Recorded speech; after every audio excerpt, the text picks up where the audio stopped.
ahead. Oh, you go ahead and take the lead. Just ask me questions as you see fit. Well, no, I just wanted to talk about that fight last night. Um, I thought it was I thought it was a good fight, but like I said from the beginning, when it came to KSI and Logan Paul, I thought that Shannon was blowing smoke up his ass the whole time, and Jeff verified that. So, but I thought it was a good fight. I don't understand why Logan wants to contest it with the points because he's clearly wrong about that. Um, and now I see all the excuses flying about him being sick, which I saw the interview 20 minutes before that, and he wasn't. What are your thoughts on that fight last night between KSI and Logan Paul? Um, Hold on a second. Let me let me get this page up real quick. I want to get to your podcast so I can see the comments Okay. because I looked at this fight from several different angles.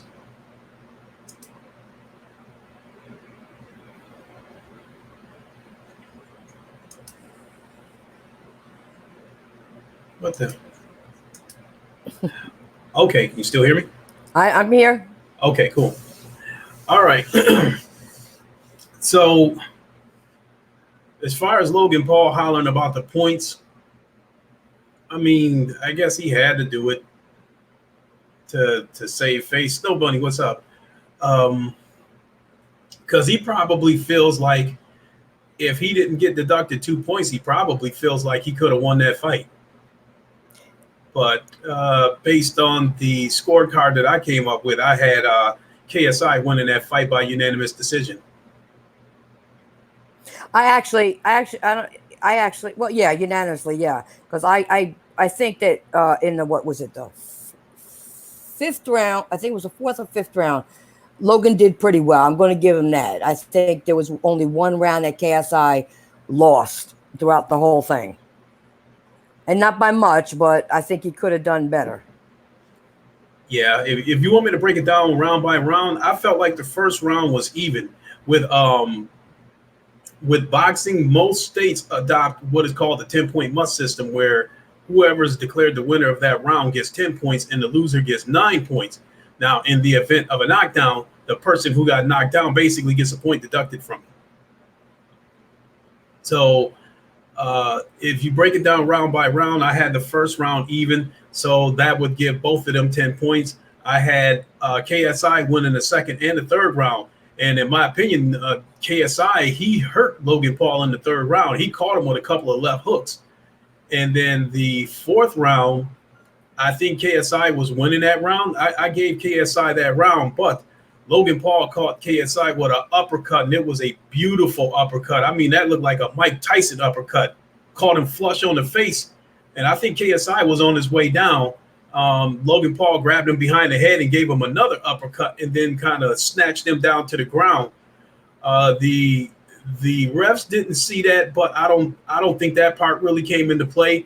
The backbreaker was hitting KSI while he was on the ground, because not only did he get 2 points deducted from that, the ref also gave KSI like 3, 4, 5 minutes to recover. So if Logan Paul would have knocked him down and not hit him when he was on the ground, he would have had only 8 seconds to recover versus 4 or 5 minutes, because, a standard rule in boxing, the ref, once KSI would have got up, the ref would have gave him a standing 8 count, and then he would have allowed the fight to continue. And then Logan Paul probably could have moved in to try to finish him.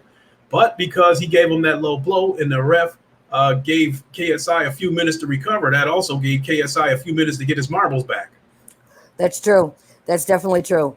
My thing is, though, I think, but he didn't even take the full time. That's the one thing. People don't even realize he didn't take the full time to recover.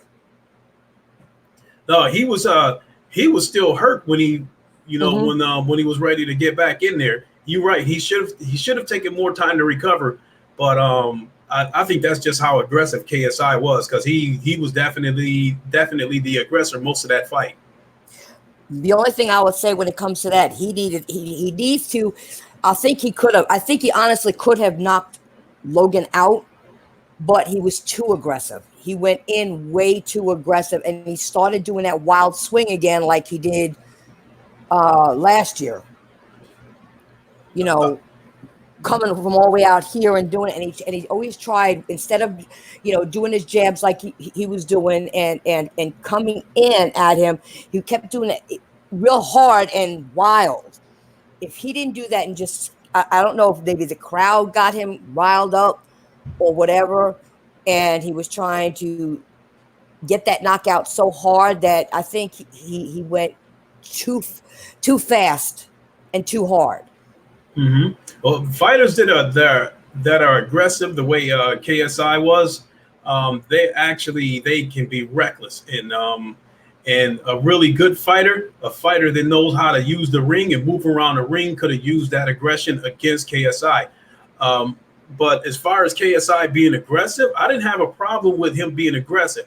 I had a problem with him telegraphing that right hand, because you can see that right hand coming from a mile away, because Logan Paul seen most of those right hands coming, and he was able to get out of the way of those right hands. Now, in boxing, they have a term that they call make them miss and make them pay, where a guy throws a punch at you, he misses, and then you counter him. So Logan Paul made KSI miss, but he did not make him pay. So, I mean, yeah, he had a lot of KSI should have been eating counters all night. And you got a fighter like Logan Paul. The guy was 6'2", and he was built. I didn't know he was built like that.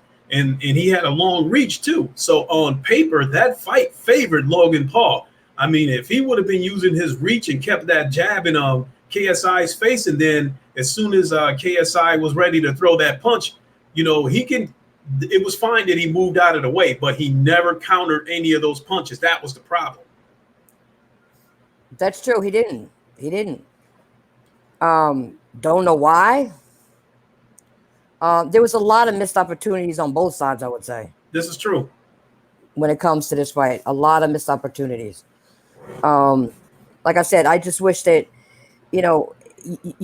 when it comes, like you said, to fighting, you can hurt yourself by being over aggressive and coming out wild like that. Mm-hmm. You really can. You could mess up, everything that you learned, or how you got there. You could mess that all up real simply by just doing something dumb. Mm-hmm. Now, when you're going to be an aggressive fighter, you cannot follow your opponent around the ring. You have to cut the ring off so he cannot escape. Because, when you follow your opponent around the ring, when you're trying to be the aggressor, you basically follow the leader. He turns left, then you turn left. No, you have to turn left before he turns left, and be there for him when he makes his left turn, so you can get there to cut him off. Because when you learn to cut the ring off on your opponent, and you can set him up and get him in the corner, that's when you can do some serious damage to your opponent. Right. So that was that. Yeah, a lot of mistakes. That was one. KSI should have been cutting off the ring. I think he shouldn't have been telegraphing his punches, because you can see that overhand right coming from a mile away. I think if he would have found a way to conceal that right hand, where Logan Paul would have never seen that punch coming, he would have knocked Logan Paul out. Because when it comes to boxing, the punch that does the most damage is the one they never seen coming. That's true. Yeah, like I said, there was mistakes on both sides. But then again, one thing people need to take from this too, they're YouTubers, loving, just getting into the sport of boxing. So, mistakes are going to be made. This is true. Now, the first fight between those two, I never seen the first fight. And truth be told, I had no interest in watching this rematch until I found out that my uncle Jeff Mayweather was training KSI for this fight. So to put that into perspective, for those who have followed my channel, some of them know that I am Floyd Mayweather's first cousin. Jeff Mayweather is my uncle, as well as Roger Mayweather and Floyd Mayweather Sr. All three of them are my uncles. And again, Floyd Money Mayweather, Floyd Jr. is my first cousin. Floyd Sr. and my mother are brother and sister. My mother is the oldest of the siblings, and Jeff is the baby. So So I would not have had any interest in watching this fight whatsoever if I didn't find out that Jeff was in that corner. Now going forward, I think the thing was I think it was a big success because to hear that crowd roar in that fight, obviously that was big. That was, I mean, I never thought in my wildest dreams that two YouTube fighters would headline a pay-per-view event, and they've got legitimate fighters on the undercard, just trying to get in where they fit in. So moving forward, I think this kind of thing, I think it'll be a trend. I don't know if this isn't going to be the future of boxing. Definitely not, because YouTubers fighting each other on pay-per-view, I would not be interested in watching something like that unless they have legitimate fighters or trainers in their corner. Right.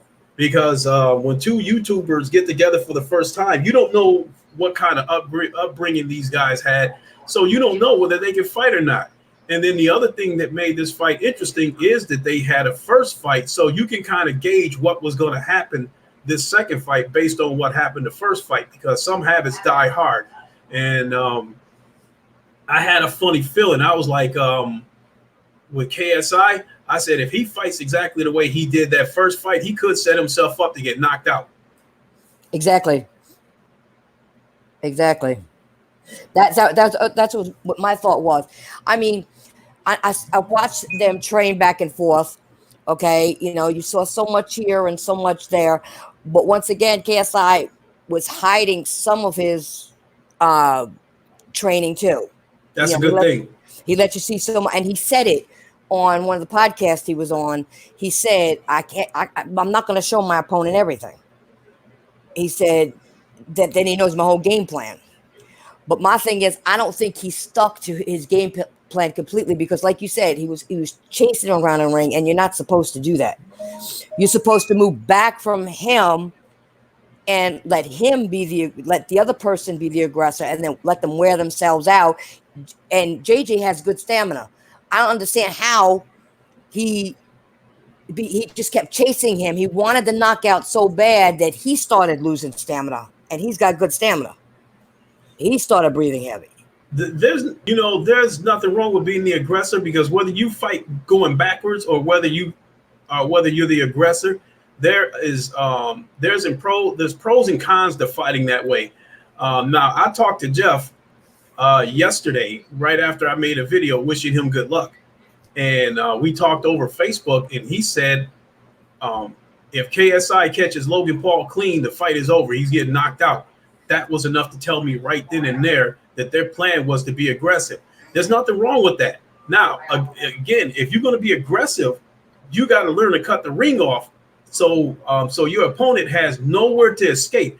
And then the other thing is, if KSI would have went to the body and would have chopped that body down, you seen how quick Logan Paul got tired right by the third round. Right. If KSI would have worked his body right from the get-go, Logan Paul would have been out of gas by the second round, and he probably could have knocked him out with a body shot and got him out of there in the second round. Because, for guys that like to keep their hands up, that like to move and stuff like that move around the ring, and you have to chase them, you chop that body down so you can kill that stamina. And you beat that body up, they're going to stop running. I was saying the same thing when I was watching it. I said, I understand why he won't continue with those body shots, because that right there would take the wind right out of him, out of Logan, and wear him down faster, because he has he has more stamina than he had last fight. I'll give him that much. Okay. But then again, he wasn't swinging as wild or running as wild as he was the last fight. So he was trying to conserve his stamina this time. Okay. Mm-hmm. That's the difference between the two fights. He was trying to conserve it more. But I agree with you on that. If he would have worked more of those body shots, he could have had a clean shot and knocking him out. If he would have just done that. Clean shot. Yeah, during the press conference also, there was a little bit of an exchange between Shannon Briggs and I think Jeff. I didn't watch the entire video, but Shannon Briggs did allude to Logan Paul using the Mayweather shoulder roll, where one hand is right here and the other one is on the shoulder. And when you got somebody holding the guard like that and their head is constantly moving, it's hard to get a clean shot. So, but in any case, the fact that Shannon Briggs said that was enough to let me know that their plan was to be defensive, and try to I think try to use KSI his aggressiveness against him. Now, I think that there was so many things with a person like Logan Paul having that height and that reach. There was so many things he could have done to KSI. Every time KSI could have tried to wind up to throw that big right hand, Logan Paul could have, gave him a short counter right to the face and then got out of the way. You do something like that, one of two things would have happened. He eventually would have knocked KSI out, or after KSI would have realized that he's running into counter rights, he would have stopped being so aggressive, and then the tide would have turned, and then Logan Paul could have established this offense after that. But to me, he fought backwards the whole fight, which nothing is wrong with that if you know how to counterpunch. If you're going to fight backwards, you have to be a good counterpuncher, because when you're fighting backwards, depending on what kind of fighter you are, you might not be throwing that many punches. So you got to make every punch count. So every time KSI threw that wild overhand right and missed, Logan Paul should have been making him pay. Yeah, and I was saying to myself, every time KSI threw one of those, I was like, "Would you stop? Hit him in his stomach, hit him in the ribs, hit him somewhere else. Stop throwing that wild punch." I mean, I know what he was trying to do. He wanted to knock him out, but like you said, it came so far back, he telegraphed it already. Yeah, he knew it was coming. Yeah, and see, and the first round they were filling each other out. They were jabbing each other, trying to fill each other out. And then it seemed like whatever the game plan was kind of went out of the window the second round when KSI started throwing those wild rights. I know that he was trying to sit on his punches in boxing terms. That is when you try to, plant your feet, squat your legs, and generate power from your entire body to drive it through that one punch. But when you got a guy who won't stand still, now you put yourself in a position where you're chasing after him and you're throwing punches while you're running forward at the guy, which causes what makes you look wild, and you're throwing punches off balance. When you throw punches off balance like that and you can't get your feet underneath you, it's going to take a lot of power out of the punches. A lot of these overhand rights where dudes get caught, where they get caught by those overhand rights and get put to sleep, a lot of times the person throwing the punch had a time to set his feet and get his legs underneath him and generate some power. No, I agree with that. I agree. But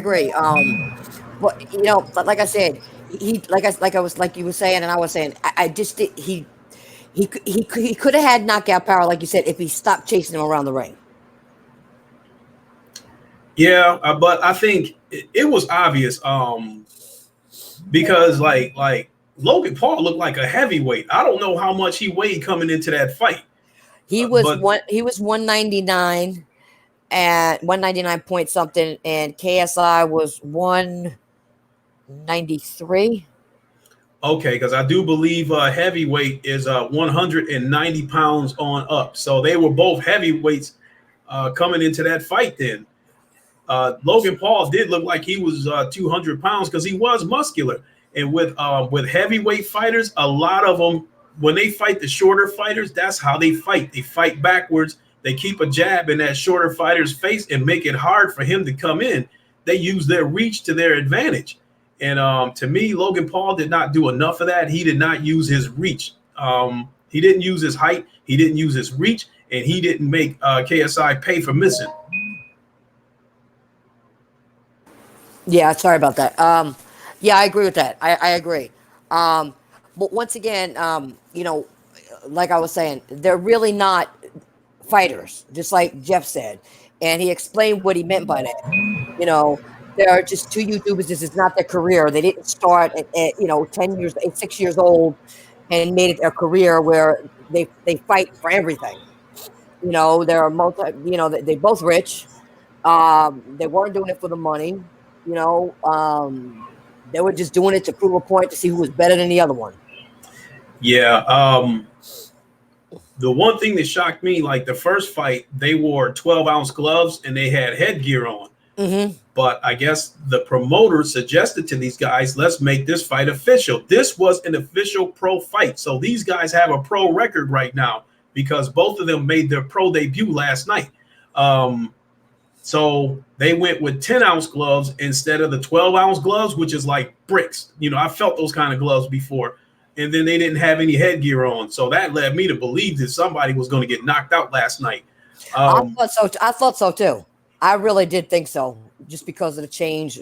Like you said, no headgear and a 10-ounce gloves. I thought somebody was going to get knocked out, but the shots weren't clear enough to do that. I mean, they hit each other. Yeah, all well and good. Guess I knocked Logan down a couple times. So if they would have, if somebody was able to get in or follow up with some of the things they were doing, somebody would have gotten knocked out last night. Yeah, without question. I don't think there's a need for a third fight, but if they did a third fight again, that would be my advice to KSI is go after that body and chop that body down. I'm looking at J-Dog in the comment section. He said the 6-round limit sucked, though. It would have been it should have been at least 10 or 12 rounds.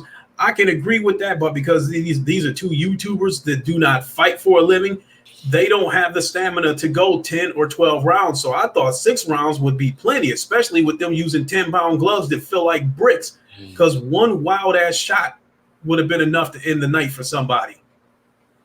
That's true. That's definitely true. I haven't said maybe not 10 rounds, but they maybe could have gone even 8. You know what I mean? But, like you said, they're YouTubers. They're not, they didn't train all their lives for this. Right. Not, they didn't start as a kid saying, "Oh, I'm going to be a boxer." They started last year. Or a little before last year, like a year and a half ago, with the training. They didn't do that, So, and people got to realize what Jeff was saying, the whole time. They're not boxers, either one of them. And they all took it personal against KSI. No, neither one of them are boxers. They're YouTubers. Yeah, and I think the reason why Jeff said that, I didn't see the video where he clarified what he meant by that. So I'm going to go ahead and make my own interpretation of what Jeff meant. Is that that's basically what he said. Jeff, before Jeff got there, when he got there, there was like several people trying to tell him to do this and do that, do this and do that, and they were running KSI into the ground. And Jeff had to come in and tell these guys that he's not fighting for a championship, so don't run him into the ground like that. He did talk about that. No, he did talk about that. So that's the way all these other guys that was training him treated it, like he was fighting for a world championship. And and they was, if Jeff had not come in and put the brakes on the situation, KSI wouldn't have had the stamina that he had, because he got gassed a couple of times. I think you should have, in boxing also, you have to relax, because when you got a lot of when you fight with I don't want to use the word nervous energy, but when you fight tense and you trying to kill your opponent, just that alone is enough to tire you out. And then he was wasting punches too. So I would probably say I think Jeff did the best he could in terms of conditioning KSI for the fight. But the way he was throwing those wild ass punches, I don't think nobody could have did something about that, about him getting gassed like that, because I'm led to believe that he just did not stick to the game plan when he started getting wild and trying to throw a bomb every 3 seconds to take Logan's head off. Yeah, he got too. That's what I meant by he got too aggressive. He wanted that knockout so bad, he did not stick to the game plan. He just wanted it so bad. I mean, I'm not saying it's a bad thing, but you got to do it in a constructive way. Yeah. Because if not, you're gonna destruct yourself, and that's how mistakes are made. And if he would, if Logan would have kept on going, if Logan, like you said, followed up when he did that, and KSI didn't watch out, he could have been knocked out as well. Yeah, I would say that if because of how KSI gassed himself, throwing all those wild punches. If KSI would have been in there with a real fighter, he would have been knocked out by the third round. It may have been before that. I'm being generous with that. Yeah. Because see, the thing about it is, a real boxer would have been patient. Yes. You know, a real boxer wouldn't have felt the need to try to mix it up with a KSI like that, especially if it would have been a tall fighter. A tall fighter would have been patient. He would have established his jab. He would have used the ring. He would have counterpunched him. And then as soon as he would have found an opening, then, you know, he would have pounced on him like a cat. That's why I said it would have taken about 2 or 3 rounds to get him out of there. You know, like, you know, the great Muhammad Ali, somebody like him, Muhammad Ali probably wouldn't have knocked him out until about the 8th, 9th round, because Ali would have jabbed him to death and used the whole ring. You know, because he would have been extremely patient. He wouldn't have went in there and tried to trade bombs with him. So, yeah, I just wish I wish KSI would have had more patience, because I watched some of his training things, and you know, he was patient. He was doing what he was supposed to be doing, and once he got in here, all hell broke loose. I'm like, where was that calmness? I mean, I understand everybody gets butterflies before they go in the ring. You know, you're going to have those. I don't care if you're a professional boxer or not. You're going to get a little bit depending on who your opponent is. Yeah. You also have to keep in mind with the butterflies, because I don't know how many people was in that arena. But it was rumored that this fight was, you know, could potentially gross $150 million. So that tells you that was going to be a lot of people watching that fight. And yeah, they were all over the world. They said there are people that weren't into boxing that they got that were going to be watching it. I mean, they were watching on all different. You had things you could download and watch it. You know, I think it was like 10, or depending on where you were, $10 or $20 to watch the card and watch this fight. Yeah, they said it was going to bring in a lot of money. You have to keep in mind, and both of them probably had butterflies because they was fighting in front of the world. Now, I talked to Floyd one time. One time Floyd fought this guy named Zab Judah, and the crowd started getting crazy, and then the crowd started screaming out that song, "Whoop that trick, whoop that trick." And so I don't know if you remember that line from that song from the movie Hustle and Flow. Mm-hmm. That's what the crowd was doing. The next day when I talked to Floyd, I said, "Hey, the crowd was screaming, 'Whoop that trick.' Did you hear that?" He said, "No, when I'm in that ring, I don't hear shit." You know, he was like, "I do not hear that crowd." Exactly. He said the only voice that he hears is the referee.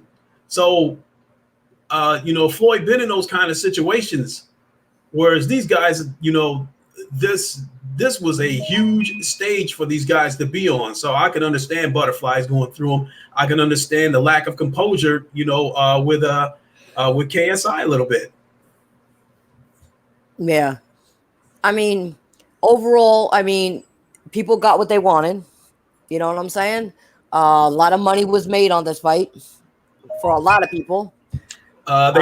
Jeff told me they both got paid $900,000 a piece. You know, and I'd imagine, I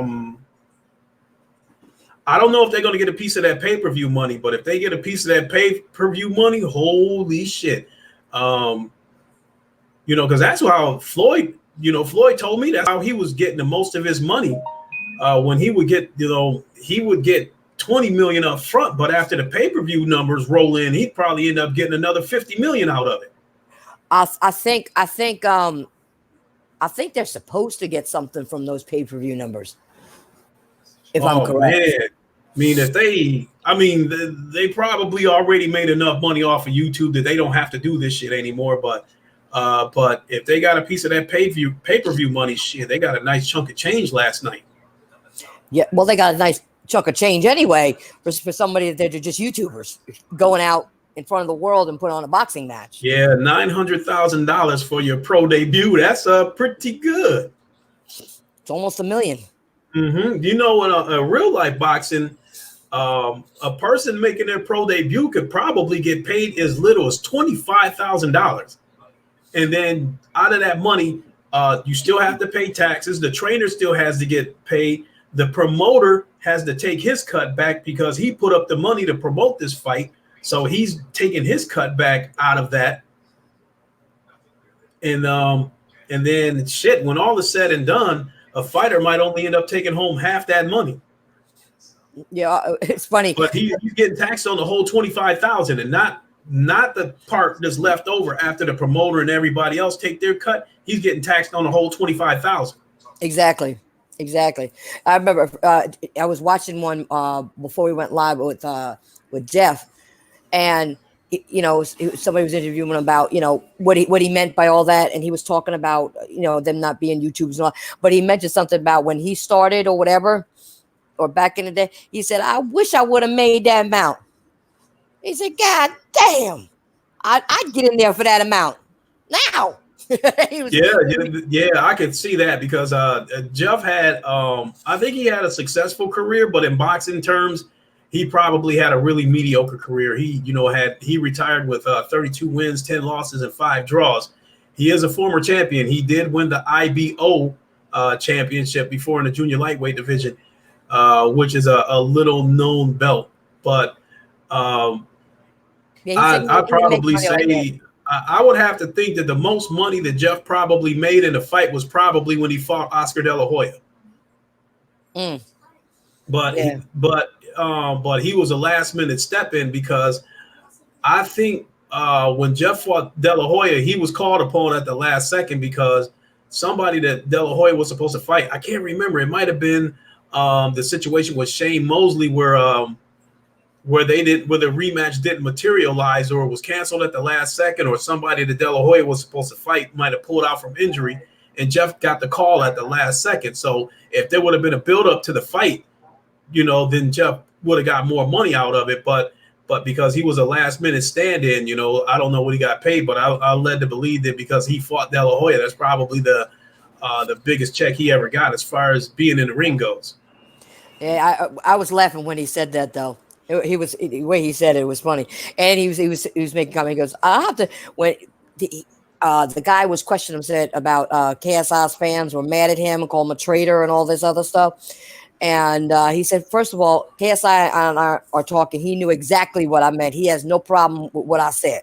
Okay, so and he says, and I don't have to apologize to nobody. He said, I keep it real. I don't have to apologize to nobody. And the way he said it, though, was funny because I get like that, too, when somebody tells me if I didn't do nothing wrong, I ain't apologizing. Yeah. With two YouTubers being at the center of the stage and the outrage culture that we live in, that if you say something, it can be taken the wrong way and then everybody start tripping and shit. But once I heard it, I said, nah. When I heard it, when they were doing one of their interviews, the two of them, when they're face-offs, I was like, when Logan brought that, I was like, nah, I don't think that's the way he meant it. And then when I heard about it and I looked at it more, no, he was saying, and then he also said, which Logan didn't say, he also said about Logan, he's not a real fighter either. So he said it about both of them, which they're not. They were YouTubers doing this. Yeah, but I will give Logan Paul credit. He's got the build of a boxer. He was built like a boxer because I didn't know dude was that muscular. He wasn't. He'd been working out for about a year to get that. Well, shit, he did a damn good job because I was like, holy shit, I didn't know dude was built like that. Yeah, he I mean, he wasn't completely like that. I mean, he had some of that last year, but he went down a little bit in weight because he said last year he was like 205 or something like that. Mm-hmm. And then he went down to he weighed in at 199. Okay. Yeah, I give Logan Paul credit. I think he had decent footwork because for the most part, he did avoid a lot of those overhand rights because if one of those rights would have caught him clean, the fight would have been over. To me, the only time Logan Paul got hurt was from those two left hooks that he never saw coming because he was so busy looking for those right hands. That's my thing. That's another thing. Good point you brought up. I wish JJ would have changed it up more because he kept doing the right. And when he didn't, and he left and then came back with the right. He wasn't expecting that. He's expecting the right the whole time. Logan was. Yeah, let me take a second to respond to a couple of people in the comment. Okay, go ahead. J Dog was asking me, did I ever try boxing much? When I was about 10 years old, my uncle Floyd Mayweather Sr., we here in Grand Rapids, um, we had a an arena, called the Civic Auditorium, and Floyd Sr. fought in that in the Civic Auditorium quite a bit because he was the hometown boy, and he had a fight against a guy named Sammy Rooker, and I guess Floyd Sr. beat the shit out of the dude, beat the dude's ass so bad it was on the front page of the paper the next day, and then inside the paper was like a 4 or 5 pages of pictures and articles covering the fight, and that inspired me to want to go fight. So I went to the gym the next day, and Roger was, my other uncle Roger, he was running that gym, so Roger was training me. But Roger was like, he was hard on me because, Roger was the type of dude that, like, if you ain't paying attention, he'll pop you upside the head in a quick second. Was like, do what I told you, and pop you right upside the head. I sparred with a few dudes. The first dude, I was kind of fucking around with him, and then the next day, Roger threw me in the ring with a tough dude. And I'm sitting here crying because this dude was catching me in the mouth and shit. But I mean, I was giving him a fight, but I was crying the whole time. And I don't know, probably after about a month of training, I just decided that I wanted to be a kid, that I didn't want to fight. But make no mistake, I had hands because it's something that I didn't, something that I never told anybody was like when I was a kid, Roger, had me fight a couple of the neighborhood kids, like it was some crazy shit. Some dude was talking shit to Roger, all my nephew will whoop your nephew and all this shit, and Roger, I bet he won't. And then Roger would have me whoop the dude's ass. And I had to beat his ass because I was scared that Roger would beat my ass if I lost. So I had to beat his ass. That's so crazy. yeah, so when I was a kid, yeah, I got in a lot of fights. Well, you didn't cause them though. Your uncle did. No, I mean, but I had my moments where I was a bully, but I had my moments when I got bullied too. Yeah. But what I'm saying is, like you were saying, Roger calls that because he's talking, I'll get my nephew to beat your nephew and made you fight. Yeah, so it was starting to become a situation where, like, when I would see Roger, I was like, damn, I hope he don't try to make me fight one of my friends. That was the thing about it. Some of the dudes he had me fight was my friends, my close friends. Damn. That's crazy. Mm-hmm. That's crazy. That was crazy. But it is what it is. It was there's a lot of crazy moments too when I was growing up because I come from a family of athletes, and I remember where somebody would get an argument about who's faster or whatever the case may be, and then we would take it out in the street and we would all have a race to find out who was the fastest. And my grandmother was still athletic at the time because my grandmother wasn't that much older than me. Let me see.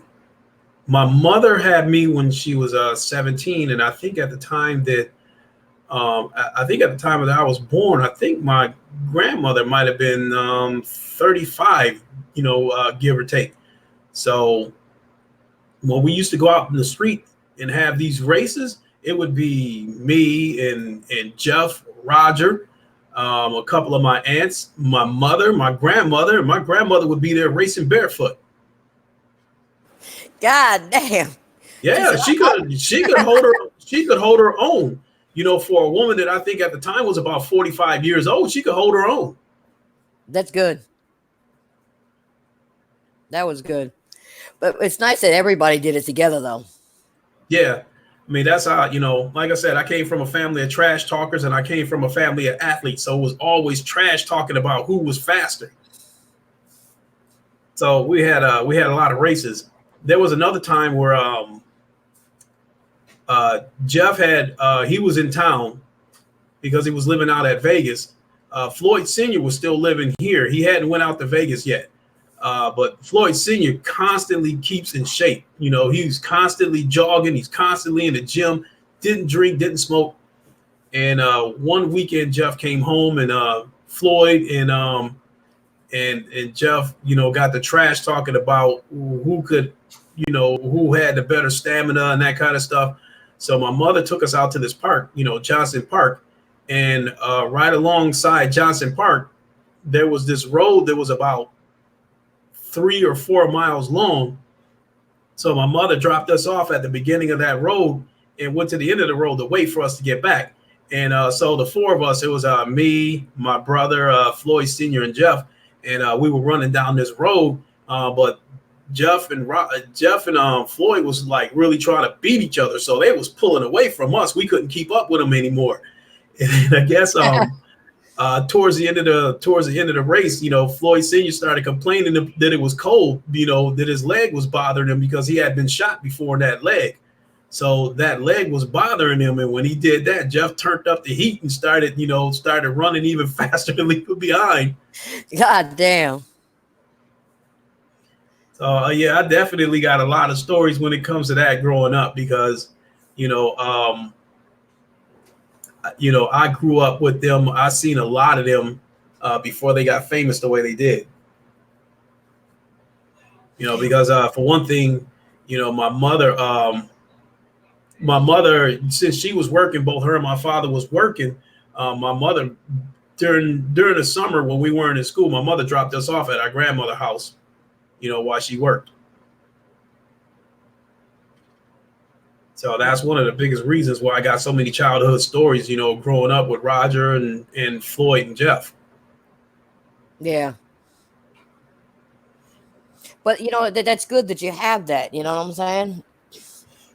Some people don't have that, so it's good. Yeah, definitely. You know, I even got some stories about Floyd, you know, when he was a kid, because I used to babysit Floyd when his father, Floyd Sr., was still fighting. And to me, it was good money at the time, you know. I'm about 15 years old because I'm 10 years older than Floyd. So Floyd Sr. would bring Floyd over there and like, who wants to watch Floyd? And I'm like, me, you know, and he'd give me, you know, 20, 30, 40 bucks and I keep him for the night, you know. But Floyd Sr. did run the streets a lot. He had a lot of women and shit like that. So a lot of times he didn't come back and get him until the next evening. But once Floyd Jr. got big enough that we didn't have to babysit him anymore, he would still jump on his bike and come over my mother's house quite a bit because we was, you know, he didn't have any brothers. So we was, you know, me and my brothers, you know, was basically his brothers growing up. So he came to my mother's house quite a bit, you know, when he got old enough that we weren't babysitting him anymore. But man, did he talk a lot of shit. I mean, one time I was chasing after him. You know, he was calling me all kinds of names and I was chasing after him. And he did a Barry Sanders move on me, and I slipped on some dirt and went face first into the side of a house. And I was a really skinny dude at the time, so I'm sitting here holding my face because I had ran into the side of this house, and he's sitting there laughing. He was like, "Man, I shook that sack of bones." That's funny. He tricked your ass and made you do a face plant. Yeah, pretty much. So. Yeah, I definitely got a lot of stories there. Got stories of when I played video games with him, because when Floyd Sr. went to prison, Floyd was living with my grandmother at the time. So I used to come over to my grandmother's house at the time, and I think he had a Super Nintendo up in there. So I used to come over there a lot and play the video game with him, boxing video game with him, and he was talking trash in that too. That sounds like Floyd. That sounds like Floyd. Well, what I know of him from now, you know, he could talk some trash. Oh, but yeah, you know so he wasn't the trash talking that Floyd Jr. talks. That is in his blood. That is in his DNA. He was born to be a shit talker because that's the kind of family he came from. So the shit talking that he does is genuine. This ain't something that is not trash talking that he's doing to try to try to get up under people's skin. It's just natural. Yeah, it's real. It's real talk when he talks shit. But the thing is, I will say one thing: he can talk some shit, but he can also back it up. This is true. He can back it up. So people don't go and shit talk if you can't back it up, because you're gonna wind up doing a face plant like Lincoln did. But these days, you walk up on Floyd, you're not gonna get close enough to talk shit to him anyway, because you got to go through those 14 gorillas he's got. That's true. That's definitely true. That's definitely true. But I also want to let you know, when you said if there's going to be a third fight, KSI said no. There's no reason for it. Huh? There's no reason for it. That's what he said. There is no reason. Because both of them are going to fight the exact same way that they fought last night. You're going to have Logan Paul fighting backwards, and you're going to have KSI chasing after him. Now, something crazy could happen where somebody gets hit with a crazy ass shot and somebody ends up getting knocked out. But on the other hand, it could end up being a incredibly boring fight. Yeah, or you could also have where people learn to pace themselves and do other things, because they'd have another year. But he said, I'm not making a career out of this. So why do we need another one? No, but I do think some of these promoters are going to try this again, though. I think they're going to try to reach out to some giant YouTubers and try to get them to get in that ring. Like, who would, like, I bet you everybody who is connected to YouTube in some way, shape, or form, if PewDiePie was to fight that guy that he was competing with to try to get the most subs, because I guess there was a contest between him and some third world guy, I don't know who he is, to try to get the most subs. If they were to fight, the entire world, the entire YouTube world would watch that fight. That's true. And you got other huge YouTubers, people like Jacksepticeye and Mark the Plier. These guys has got like 20-something million subscribers apiece. If they were to get, guys like that in the ring, I'm sure it would do well pay-per-view. So I do think, I don't think this is the future of boxing, but I do think this is going to be a trend. Yeah, I agree with that. I don't think it's going to be the future, but one, it did put a good spotlight on boxing as a sport. It got a lot more attention. And like you said, I think they're going to try this to do this like every so often, to bring in more YouTubers, get people more interested in boxing, and make some more money. It's a cash cow for them to even do this.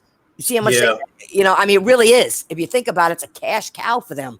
That's crazy. You have a situation where two guys that do podcasts, that made a living doing podcasts on YouTube for whatever reasons, whether it was video games or what have you, that have never set foot in a boxing ring before, can do it for one night and end up making millions of dollars out of it. That's absolutely nuts. Some boxing purists might feel like last night's fight was a circus and a slap in the face. That's true, but they also might want to look at it this way too, if they feel that way. These are just two YouTubers trying to prove who's better than the other one. Yeah, but but there's got to be some fighters out there right now.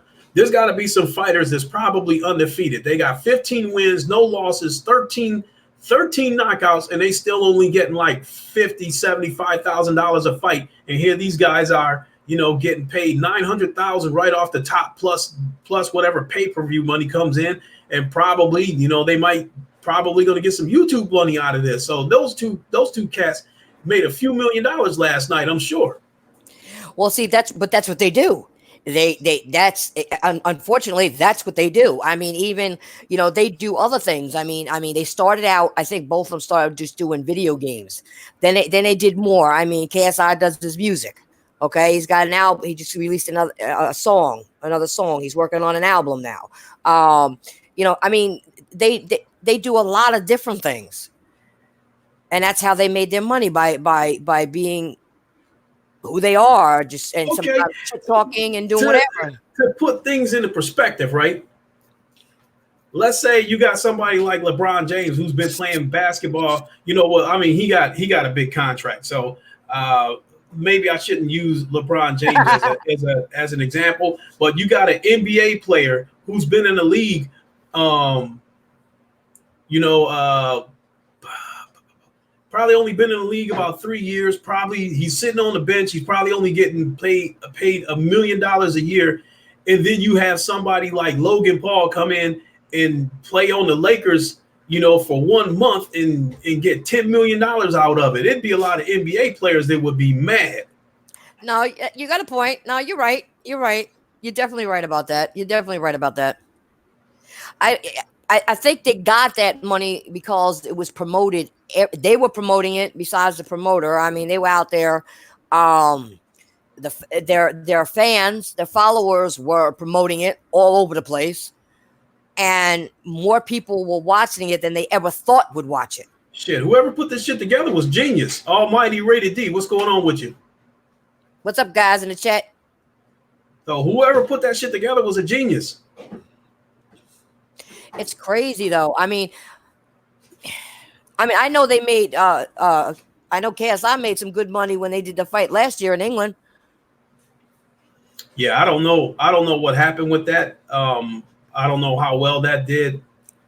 But this fight here, having legitimate fighters in the corner, had them taking the headgear off and using smaller gloves, which could have, made a knockout a little more likely. Yeah, that definitely changed the dynamics of that fight and definitely made it more interesting. I got a question for you, Lincoln. If you had to pick 3 boxing matches that were your favorite, what would they be? You mean past fights? Yeah. Your favorites.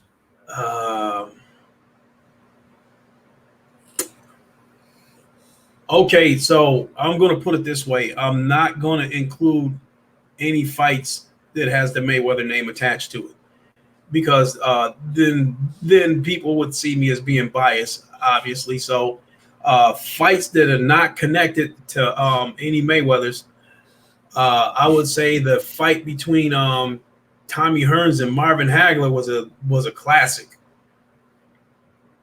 That was 3 rounds of war. And in that first round, I've seen that fight about 10 times. And in that first round, Tommy Hearns actually hurt Marvin Hagler, and it looked like he was on the verge of getting him out of there. But, Hagler is tough, so, and he came back and got Tommy. That was a classic fight. I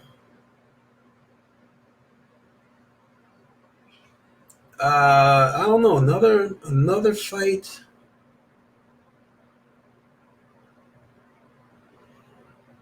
I think maybe the fight between Mike Tyson and Donovan Razor Ruddock. That was a good one. That was a good one. That was so much trash talking leading up to that fight. I mean, there was some for real bad blood between those dudes. I think that was a classic fight.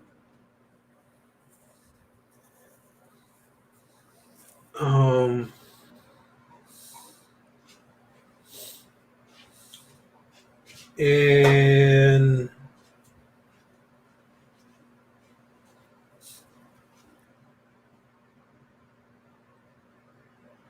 wow, now I can't think of any particular fights, but I can name some fighters. Some of Ali fights. Because as a kid, I watched a lot of his fights live, and even though he was the best fighter and the most famous fighter in the world, fights went 15 rounds back then. So I actually thought some of Ali's fights was boring as a kid, because I was caught up on that Rocky shit.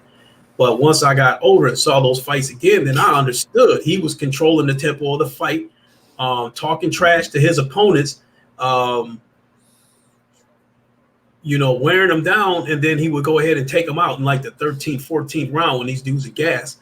So as far as Ali fights, I'd probably say his fight with George Foreman was one of his best fights, because Ali was supposed to lose that fight. because George Foreman was considered the Mike Tyson of his era at the time because he was knocking out everybody that he fought. Mm-hmm. Here's one. It's an old one for you to go back and look at. Was it Cleveland Williams versus Sonny Liston? I remember hearing about that fight, but that's definitely something that I have to go back and look at. I think you'll enjoy that fight. That was one of the most brutal fights that I had ever seen actually has a Grand Rapids connection to it. Have you ever heard of Jack Johnson? Yes. You know, he was the first black heavyweight champion. Mm-hmm. And he was so dominant back then. And because of how bad racism was back then, they was trying to find any white fighter that could beat him. It didn't matter who it was. They was trying to find anybody. So he had already beat everybody in the heavyweight division. So they tried to get Stanley Ketchel to fight him. And Stanley Ketchel was from Grand Rapids, Grand Rapids, Michigan. And but he was a middleweight. You know, Jack Johnson he weighed about 200. I think he weighed about 212 pounds when he fought. And Stanley Ketchel was fighting at 165 pounds.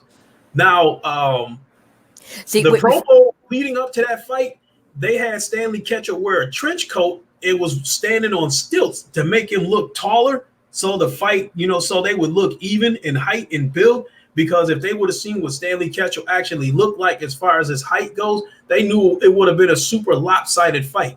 Now, there was some rumors going around that it was supposed to be an exhibition fight, that they were supposed to be just like just putting on a show for the fans. But according to Jack Johnson, Stanley Ketchel flipped the script and he socked Jack Johnson and knocked him down. And this was back in the days when they wore leather gloves that didn't have any padding in it. So it might as well have been bare-fisted fighting. And these were fights that go like 100 rounds because you basically fought until somebody couldn't get up.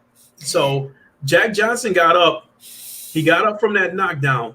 He hit Stanley Ketchel so hard that he blew out like 4 of his teeth from that punch. And when he knocked him down, he fell on top of him. And when he got up, he was brushing Stanley Ketchel's teeth out of his gloves. Yeah. You know what? I think that's kind of what happened with this fight, how it got hyped so much, because even Shannon Briggs was like, he's got the legs, he's got the height, and he's white. He said that at one of the things, and even Jeff said in one of the interviews he did, he goes, "What the hell does that have to do with anything? What does it have to do with boxing? Absolutely nothing." Actually, he cussed. I'm trying not to cuss. But I think, Shannon Briggs tried to play that card because but playing a race card is not good with what goes on in this world right now. Stop with the race card stuff. Yeah, but it's gonna happen. I mean, look how true. Look how when Floyd fought McGregor, leading up to the fight, McGregor was looking borderline he was looking borderline racist, calling Floyd boy, and was, "Dance for me, boy, dance for me, boy," and he was like slapping Floyd on top of his head and all kinds of shit. But I had found out that was just an act. That when they went on tour to promote this fight, there was a couple of times where they flew in on the same jet. Yeah, I heard that. I had a feeling that that they promoted this between themselves. Okay, and they knew were actually friends. Yeah. And after the fight was over, they was hugging each other and laughing and shit like that. Not like the way they was laughing. I already knew what that meant. It was like, we got paid. We took everybody to the cleaners. Yep. I bet you they went out and had a nice little party together. Mm-hmm. But my thing is what people were trying to do. I heard a lot of racist stuff when that was going on too, when Floyd and McGregor was going to fight. But why is it always got to be about? First of all, I'm sorry, McGregor did okay. You know what I'm saying? But there was no way he was beating Floyd. So whoever thought he was going to beat Floyd, I'm sorry, you were wrong. I even knew he wasn't going to beat him. Yeah, I even knew that. To me, it had nothing to do with race. That was like, no, on YouTube they were doing that. That was basically like somebody who never played basketball before getting on the court with Michael Jordan. True. And that's simply what that fight was. You had a guy that was undefeated You know that at the time, I believe Floyd had 49 wins and was with no losses against a guy who was making his pro debut in boxing, who was making his first official fight in boxing, and he walk in and get paid close to $100 million to make his pro debut. Shit, he made out like both of them made out like fat rats that fight. They sure did. They sure did. And I knew that was going to happen. And I saw the reaction after the fight. I saw them both. And I'm like, I knew it. I knew it. They knew exactly what they were doing. They knew exactly what they were doing, both of them. Mm-hmm. But see, that's like with, and this I don't think was, like when you said people were thinking that he was racist because of what he was doing. And you found out later on it wasn't. It was just an act. But Logan Paul, he kept calling. Now, first of all, he's KSI is 2 years older than him, right? Mm-hmm. And he said, and he kept calling him a kid. To me, it's like calling him a boy. But I'm gonna knock this kid out. I'm gonna knock this kid out. First of all, you're the kid compared to him. Okay. Well, you know, one thing about boxing is there's always going to be a mental game before the fight because both fighters are going to be trying to talk shit to each other, trying to get in each other's head. Now, if you get in somebody's head, the fight is over before it starts.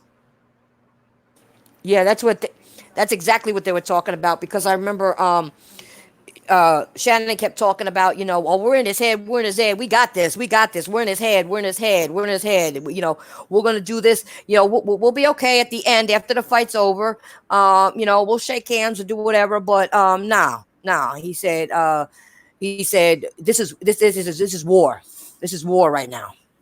Like when Floyd fought Arturo Gatti, leading up to that fight, Floyd was following him everywhere and fucking with him. He was showing up to the gym, talking shit to him. He was talking about all the surgeries that Arturo Gatti had, all the drinking and shit like that he did. So he had Gotti so mad that the night of the fight, Gotti wanted to kill him. So he was already in a bad spot because he was going to be over aggressive, but that's nothing new because I mean, Muhammad Ali used to do that. Like when Muhammad Ali fought Sonny Liston, it was even in the movie. He was calling Sonny Liston a big ugly bear, and he showed up to Sonny Liston's house and threw a bear trap in the front yard. And, when he fought Floyd Patterson, Ali was calling him a rabbit and showed up to his gym with a basket of vegetables and carrots and celery and shit like that. So fucking with people and trying to get in their head, they've been going on for God knows how long. Yeah, well, you've seen how many times Mike Tyson did that too. He'd say shit to people just to get them going. Yeah, but some of that shit that Tyson got into was real, because you talking about a dude that had a lot of anger inside of him. So some of those arguments that he got into was real. That's true. That's definitely true. But yeah, I mean, I got another question for you. Okay. What are there any fights that you would like to see come about between the boxers of today? Or that you would have liked to have seen from boxers that maybe are retired now that didn't happen?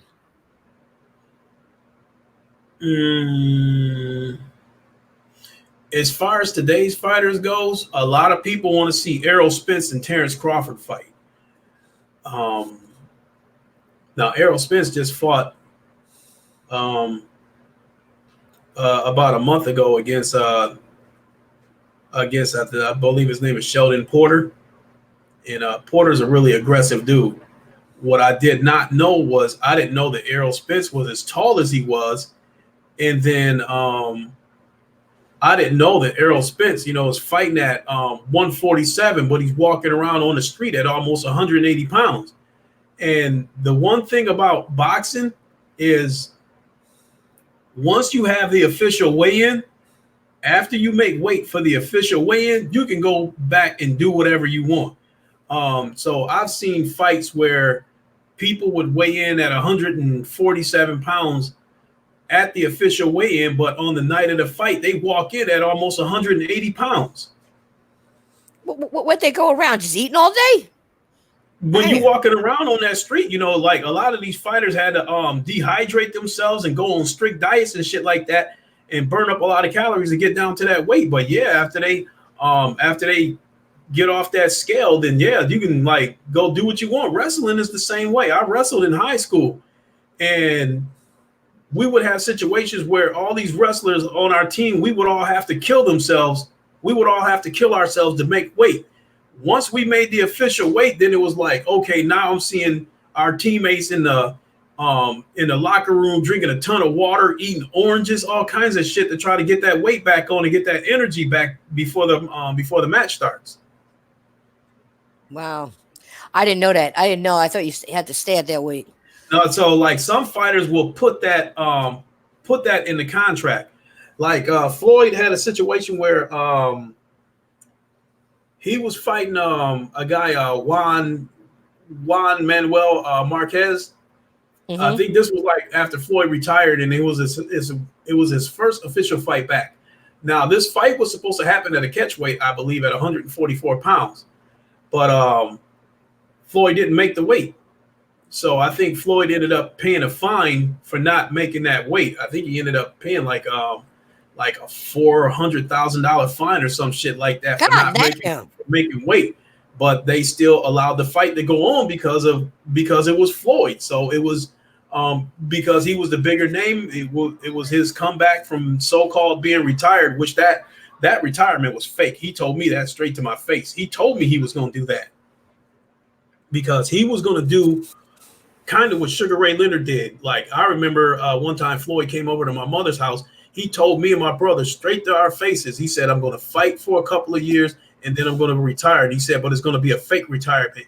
He said, I'm going to stay in the gym. I'm going to keep working out. He said, but I'm going to try to stay out of the ring for about 2 years. And he said, what will happen is when the next champion comes up and becomes the next champion, then they'll pay Floyd a ton of money to come out of retirement to fight that person. That's how the Manny Pacquiao situation happened. It was a plan from Floyd right from the get-go. Damn. Because Floyd was supposed to fight De La Hoya in the rematch, but Floyd retired and he did it to fuck the entire plan up. And he retired, so De La Hoya picked Manny Pacquiao as his next opponent. What they didn't know was that there was some bad history between Manny Pacquiao, De La Hoya, and Bob Arum, who was promoting this fight. It would take me forever to describe this shit.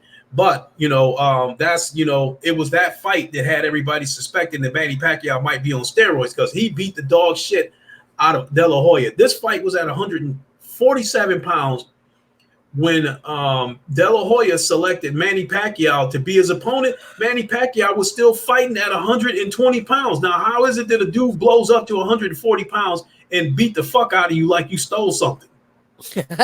I don't know. So that's what started the rumors that he could possibly be on steroids. And so, Manny Pacquiao was knocking him out like bowling pins after that. And so that led to the buildup that everybody wanted to see Floyd come out of retirement to fight Manny Pacquiao. It was all a plan from the start. Nobody knows that because they so busy hating Floyd that they didn't see that plan. But I knew it because he told me that straight to my face. Well, your family, so he's gonna tell you keep it confident. Yeah, he told me that he was fighting when everybody thought Floyd was, scared of Pacquiao and all this kind of shit. Floyd had already told me the contract was already signed, and the fight was going to happen about a year before the fight even materialized. The contracts had already been signed, but they were still building up the hype leading up to the fight. Accusing each other of being on steroids, lidocaine shots, all this kind of shit. But that was all shit to hype the fight up. They didn't know that.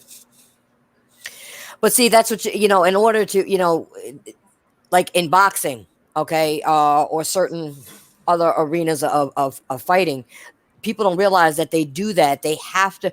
How do you think they get an audience?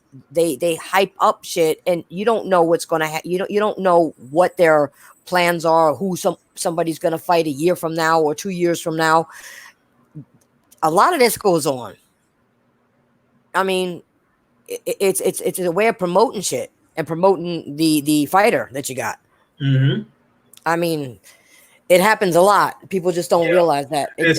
When Floyd became public enemy number one, in boxing, people don't really realize that was a plan too, because when Floyd first came out of the Olympics and he was fighting, he was the good guy because they were trying to market him as the next Sugar Ray Leonard, the next good guy. But people were not tuning into his fights. He was not getting the numbers that he thought he should have been getting. So he decided to flip the script and become the bad guy, and that would make people pay to see him get his ass whooped. So that's why he did so many great numbers, because he roped everybody into hating him. And so everybody, I'd probably say at least half of the people that watched Floyd's fight watched him to see him lose. That was his plan from the get-go. You see, he used his shit talking to get him where he needed to be. Mm-hmm. So Adrian Broner tried to follow that same formula, but the thing is, when you a loudmouth talking dude and you run your goddamn mouth and you can't back it up, after you get your ass whooped twice, you done in boxing. So now you got Adrian Broner in trouble, getting in fights, robbing people, all kinds of dumb shit. He was on his way to becoming the next Floyd because he was trying to act just like Floyd. He fought like Floyd. He was acting like Floyd. After every fight, he would, tell his girlfriend or his father to brush his hair and shit like that, But after he got his ass whooped a couple of times, that was it. He was done. So, I mean, the same thing would have happened to Floyd if he would have lost. If he would have lost a couple of times, he would have been done. But as long as he was talking that shit and making people hate him, as long as he kept winning, people kept tuning in, thinking, okay, this is the day he going to get his ass whooped. Yeah, he talked too much this time. He's going to get his ass whooped, yeah. The situation with Manny Pacquiao, by then, America hated Floyd so bad that they didn't give a fuck whether Manny Pacquiao was on steroids or not. They just wanted to see Floyd get his ass whooped. So that's when, people was accusing Floyd of being scared and, because Floyd wanted Manny Pacquiao to take blood tests to make sure he wasn't on steroids. So, but America hated Floyd so bad by then that they really didn't give a fuck, that they just wanted to see him get his ass whooped. They wouldn't have cared if Manny Pacquiao would have had bricks on his hands. They just wanted to see Floyd get his ass whooped because they hated him so bad. Yeah. He got all y'all people that hate Floyd. He got all of y'all hook, line, and sinker. Well, you know what? Him and McGregor did it again. Mm-hmm. They did it. No, they did. And they did play that race card because McGregor made a lot of black people mad with the shit that he was talking, and a lot of people had already hated Floyd to begin with right from the get-go. True. So it was a perfect plan. Mm-hmm. Let me tell you, that was. It worked. It worked. It worked damn good. Mm-hmm. But see, people don't realize when you're, like I said before, when you're in these situations, it's not only just boxing, but you could probably look at MMA and wrestling with the stunts they do over there. It's a draw in the crowd. Yeah, it really is. It's a draw in the crowd. And if you don't hype up something, who's going to want to come? You got to make somebody want to see it.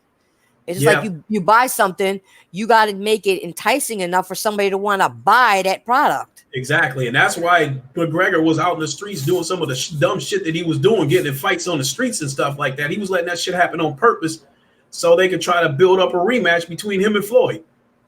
I don't know. I think they're going to try. I know they were going to try to talk. They were going to try and talk KSI into doing this again, but he said he don't want to do it. And I think Logan wants to do it, but KSI don't. Cyber Dragon, what's up? Yeah, of course, Logan Paul wants to do it. He told him. You know what he told him? He told afterwards. He said to him. He said, "Why don't you go do your MMA thing and fight CM Punk?" See, I don't know who half these people are, and well, CM Punk is somebody who used to be in wrestling who went to MMA and looks like shit. Oh no shit. Yeah, he doing shit over there, in my opinion. So yeah. So he switched sports too, but he don't look good. He got his. The one fight I saw, he got his ass whooped. When I say whooped, he got it whooped bad. It's a damn shame, but You know, that's the thing. People got to realize just because you are good at fighting one way doesn't necessarily mean you're going to fit in somewhere else. Yeah, it's really hard for me to watch MMA, not because of whether I like or dislike the sport. It's that like these dudes is in here putting their life on the line, and these dudes are grossly underpaid because Dana White owns the entire UFC. So these dudes are not getting paid what they should be getting paid, That's true. and they in there putting their life on the line. And I think that MMA, depending on how you look at it, is a more dangerous sport than boxing because people can come out of there with broken legs and all kinds of other shit, depending on what type of dude you're fighting because you got different styles of fighting. You got martial arts versus versus wrestling, jujitsu, all kinds of other disciplines. Yep. No, that's true. They come out they broken arms, dislocated shoulders, you know, uh, anything. Mm-hmm. I mean, they can come out with anything. It is what they. The other thing I don't like is that when it comes to that, I don't like when they hype up people, making them seem they're better than somebody else, better than everybody else. Um, and then if they lose one match, they're nothing.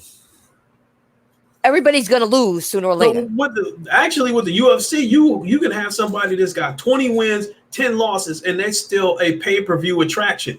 You can have somebody like John Bones Jones fighting somebody like Tito Ortiz, and it would be a pay-per-view event, even though Tito Ortiz got God knows how many losses on his record.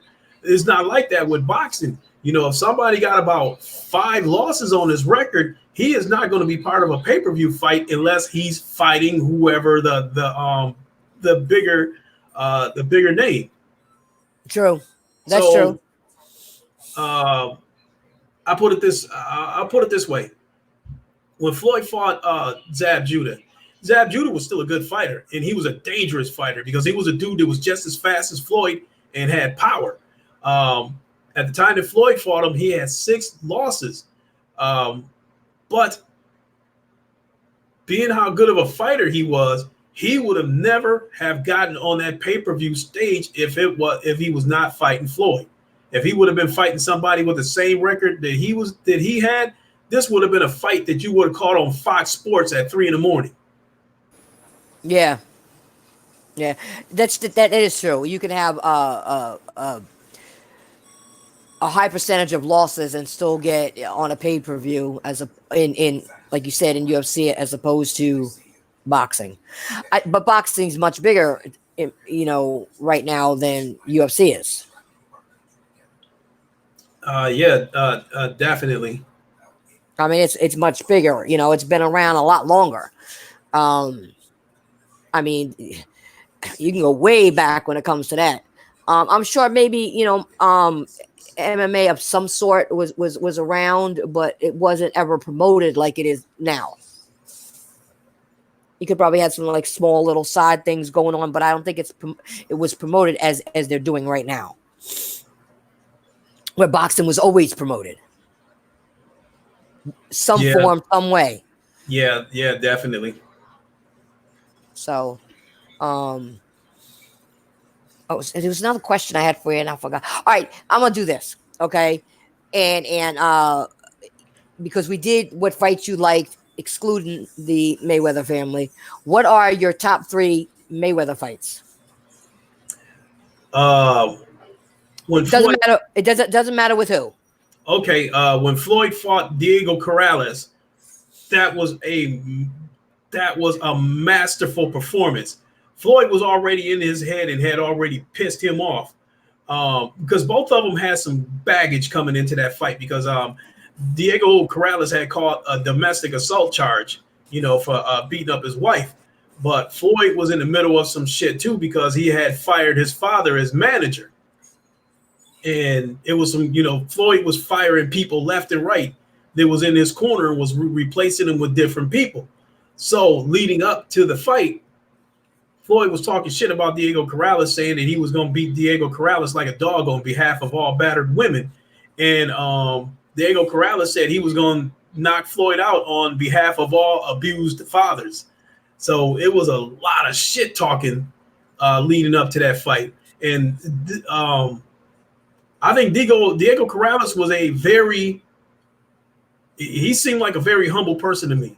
But when Floyd started talking that shit, he had Diego Corrales so mad. He said he gonna fight Floyd with every breath he got to try to kill him. And Dang. it ended up getting used against him. That aggression ended up getting used against him. I think Floyd knocked him down like 6 times before his corner finally threw in the towel and stopped the fight. That was a masterful performance. That was one of the best performances that I had seen. Another fight that I thought was a great fight when Floyd fought Canelo a few years ago, because everybody thought that Floyd was the old man and he was finally about to get knocked out by this young lion, and Floyd gave him a boxing lesson. He showed the kid that he was still wet behind the ears. And then let me see, another fight that I thought was masterful was when my Uncle Roger fought a guy named Kenny Bazemore. Kenny Bazemore was Sugar Ray Leonard's protege. And at the time that Roger fought him, he was on his comeback trail because Roger had been knocked out and lost his title. So he was on the comeback trail. And Roger fought Kenny Bazemore and knocked him out. And I thought that fight was a good test for Roger because, by then, the rumor was getting out that Roger had a glass chin, that if you catch him clean on the chin, then you could probably knock him out. So Kenny Bazemore put him through a pretty good test, and he caught Roger clean a couple of times. He didn't hurt Roger, but he definitely got his attention, and Roger ended up knocking him out, I think, around the 6th round. And the way Roger knocked him out he looked like he had been shot the way he got knocked out. Because when Roger was in his prime, Roger was not considered the pound-for-pound best fighter in the world, but pound-for-pound, he was considered one of the hardest hitters in boxing because he had enough power to knock people out with one punch. That's crazy. So I think Floyd fought a great fight against Roberto Guerrero. I think that was a good fight. I think Floyd,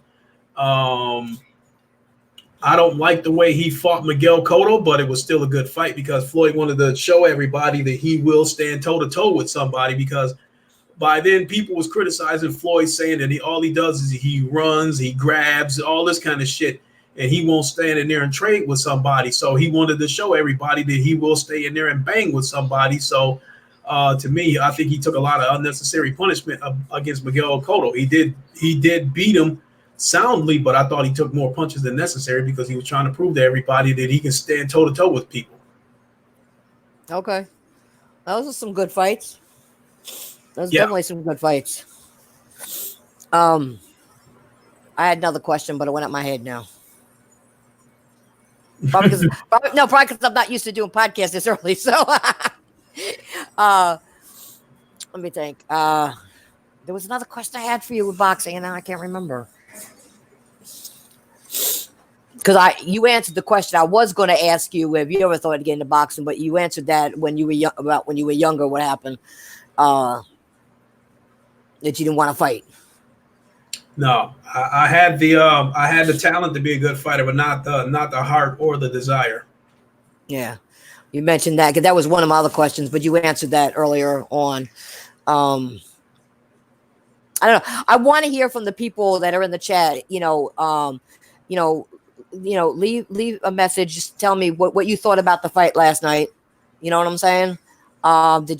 If you watched it, what do you think of the results? Or any other boxing, comments you'd like to leave about what we were talking about. Now, Lincoln, I don't know if you have anything else. No, that's it for me, because actually I have to get ready for the VR link because I do a podcast with my UK friends. We do a show called the VR link where we talk about the past week in VR and other related news. So we usually hook up at about 1:30 so we can start doing our sound checks and all that stuff to make sure the audio equipment and video equipment is working fine. And then we usually go live at about 2:00. Okay. Well, then if you have nothing else, I don't have anything else right now. So we're going to end this for now, guys. Okay. Let me answer Winston Coblade. He asked who is the oldest boxer. Floyd Senior is the oldest. He's the one that started all of this. Roger came after him, and then Jeff came after him, and then Floyd Jr. came. Now Floyd has a brother. His name is Justin Mayweather, who is currently pro. I think he's undefeated right now. I think he's like 6-0, 7-0. I'm not sure. Hopefully he's going to be the next star of the family. So, keep your eyes open for him. Sounds good. Well, I thank everybody for tuning in. Hit that like button, okay, if you enjoyed this. Like I said, like he told you, he's going to be doing his VR thing, okay, shortly. So yeah, thanks, Lincoln, for coming by. Enjoyed this conversation. I hope everybody else did, and we'll see you next time, guys. It was my pleasure. Thanks for having me on. Thanks everybody for tuning in. I really appreciate all your comments.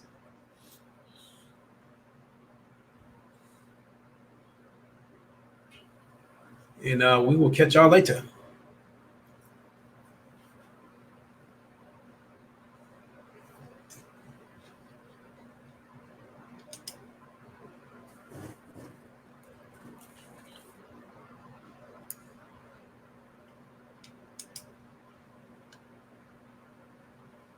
You done?